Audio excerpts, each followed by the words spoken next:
Listen to the visceral scream of a naturally aspirated V12 engine hitting its redline. It is loud, it vibrates, and it feels completely alive in your hands, which is exactly why every downshift sends a mechanical shockwave right through your spine. Now contrast that raw roar against the dead, microwave hum of a modern electric hypercar launching off the line.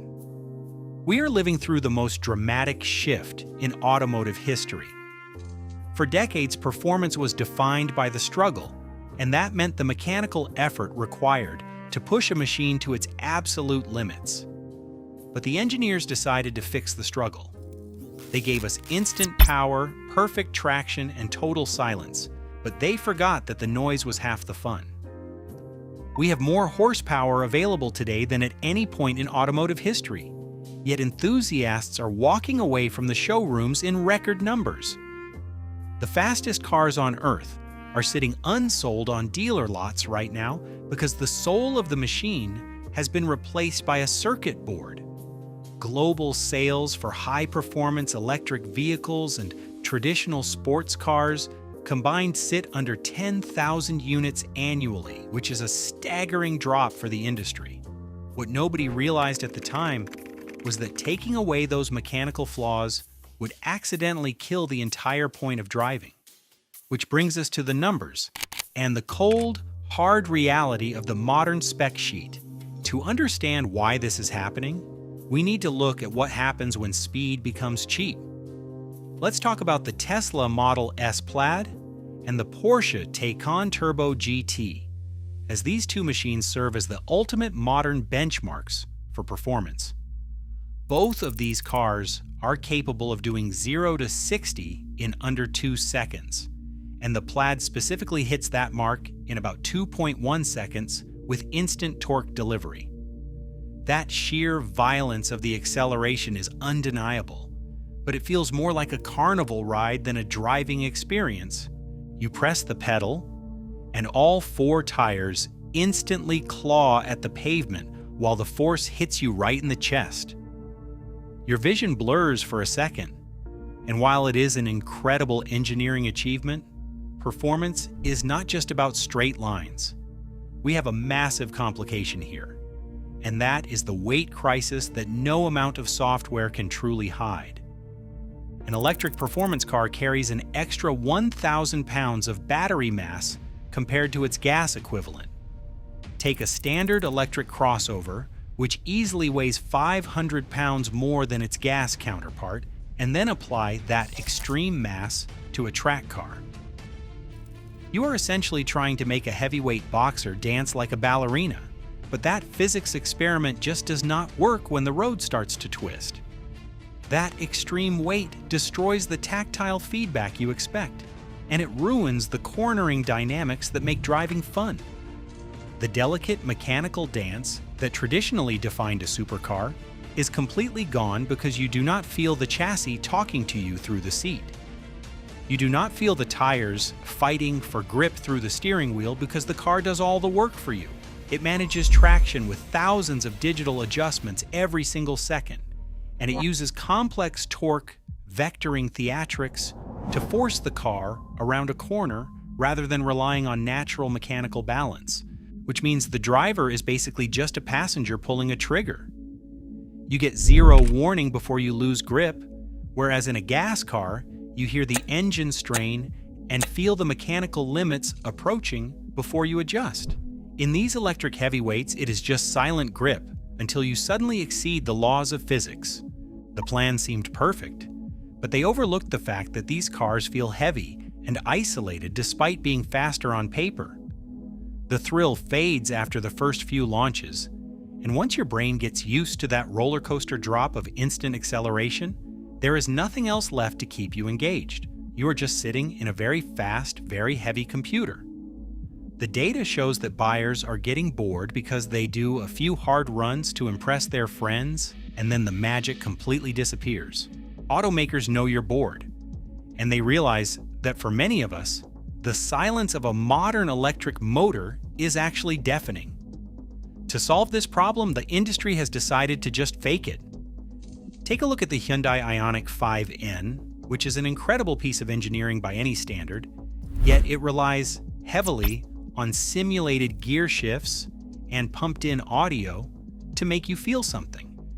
The engineers are trying to digitally recreate the mechanical soul we just lost, but the data shows enthusiasts largely view this evolution negatively. A recent survey found that 68% of supercar enthusiasts prefer unmodified internal combustion engine sounds, while only 22% actually approve of these electric vehicle composer systems. People are complaining that these synthesized sounds feel like fake pops and bangs that lack the visceral purity of a real mechanical engine. In fact, 75% of enthusiasts in a recent poll said they want switchable authenticity modes, which would give them the ability to turn off the fake noise entirely. When you have to program a computer to pretend it's a gas engine, you have to ask yourself what we're even doing here. The real question is, why would you buy the imitation when you can still buy the real thing? Which brings us to the numbers, and we need to look at the exact moment the industry realized they made a massive mistake. Let's talk about the Mercedes AMG C63, a car that was defined by its engine for 2 decades, acting as an eloquent muscle car with a thunderous twin-turbo V8 that shook your bones. Every single time you started it up, the chassis vibrated with a pure mechanical aggression you could feel in your chest. But then the engineers made a fateful decision to drop that legendary V8 and replace it with a highly complex 4-cylinder plug-in hybrid system featuring an electric turbocharger derived directly from Formula One racing technology. They paired a 2-liter turbocharged inline-4 with a 201 horsepower electric motor to create a very different kind of machine. They gave the car 671 horsepower and 752 pound-feet of torque, which means that on paper, it absolutely destroyed the old V8. It was faster, it was more efficient, and it had incredible grip, but the spreadsheet didn't tell the whole story. That hybrid battery added about 1,000 pounds over the old V8 model, pushing the car near 5,000 pounds for a measly 7 miles of electric-only range. The fuel economy was rated at 45 miles per gallon equivalent on paper, but in the real world, people are seeing around 17 miles per gallon. Because it was heavier, more complicated, and completely lacked the operatic scream of a naturally aspirated engine, none of that data mattered to the people actually buying these cars. The engineers thought they were giving buyers exactly what they wanted because they assumed enthusiasts only cared about 0 to 60 times, but they completely misunderstood their own audience and overlooked the emotional connection that makes an AMG special. The result was a total disaster for the brand. Buyers did not want a 4-cylinder hybrid no matter how fast it was, because they wanted the noise, the drama, and the soul of that V8.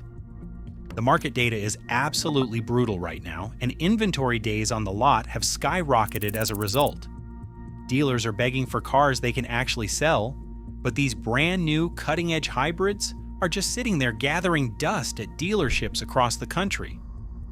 When a buyer walks in and sees that a new performance hybrid costs well over $85,000, but delivers a synthesized engine note through the cabin speakers, they walk right back out. Meanwhile, something else was happening as the resale values for the older V8 models soared. People started actively hunting down the previous generation, often paying massive premium prices for older technology just to get that engine back. We are seeing a total inversion of the normal car market, where the newest tech usually depreciates the old tech, but right now the old analog gas-guzzling V8s are holding their value incredibly well. The depreciation curve on these new hybrid and electric performance cars is falling off a cliff, and the take rates for the new hybrid have plummeted. Buyers are walking into dealerships, looking at the specs, and walking right back out because they refuse to pay $85,000 for a 4-cylinder engine that sounds like a vacuum cleaner. If you find this breakdown helpful, hit that like button. The depreciation curve on these soulless performance cars is devastating. When you look at the secondary market, the numbers tell a story of a buyer base that has completely rejected the upgrade they were offered. Let me know in the comments. Which model would you choose? The data shows we are at a breaking point, but performance isn't entirely dead. We are seeing a massive divide in how automakers respond to this rejection, and some brands are stubbornly keeping the V8 alive. Think about the new naturally aspirated supercars hitting the streets right now. Cars like the Ferrari 12 Cilindri use mechanical symposers to amplify a real V12, and this approach earns praise as a last pure analog hurrah for the internal combustion engine.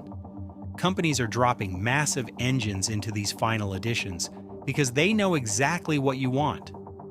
Aftermarket exhaust companies are seeing huge demand because drivers want sharper, high RPM shrieks and muscular growls over artificial electronic synthesis.